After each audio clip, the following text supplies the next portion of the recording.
Thank you for tuning in to my first multimedia presentation called The History of Distance Learning.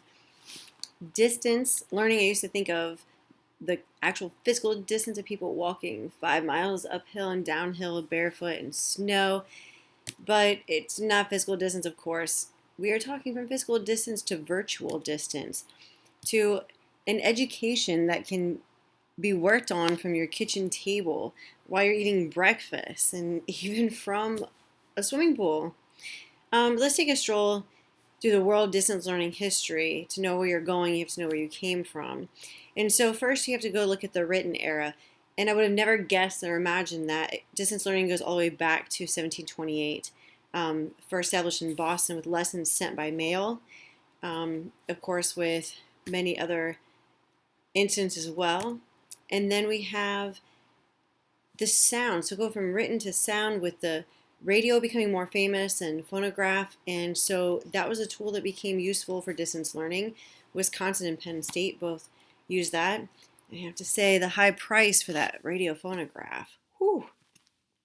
But then, of course, the tool of television came into play, and Stanford jumped right on that and created their own network and started teaching in that way. And of course, Open University, the first to deliver only distance education. I can't believe that was 1969. And then, of course, with the DoD inventing the internet. And then we go into the online era, which most of us are very familiar with. First proposals that were in writing that I'm sure people thought Ivan was crazy when he talks about computer-based education, but then University of Phoenix founded 5 years later, and then of course the proposal of the World Wide Web. I wonder what people were thinking in 1989 when Tim Berners-Lee proposed that. But finally, in 1999, e-learning is coined, and then we have the modern era. It's just amazing how much it increased, 187% increase of students in online classes, and most traditional universities offering online courses. It has just grown exponentially. And of course, a significant date of 2016, where Tracy Montgomery creates her first multimedia presentation for a distance learning course. But let's talk about what's the price of ever evolving distance education. First, we have all the major advantages, such as the flexibility or the lack of commuting that somebody would have to do to participate, the numerous choices, and of course, you don't have to worry about all these extra expenses that often come along with traditional college. You can also learn while working, which is very appealing to many groups. Disadvantages, what is the high price to pay? Well, it does require some adaptability to do new technologies. It's not easy for everybody.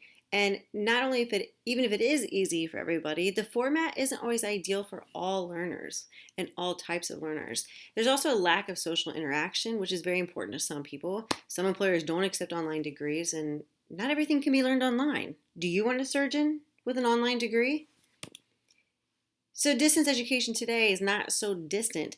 It's changing the definition of education. It's not a factor, it's a reality, and you have to keep up or you're going to fall behind. I used to be worried when I first started teaching that technology might actually take over my job one day. But then I realized technology doesn't replace teachers. Teachers who use technology will probably replace teachers who do not. I don't want to be on that boat. Some final thoughts. I hope you learned something. This will be something to continue to grow.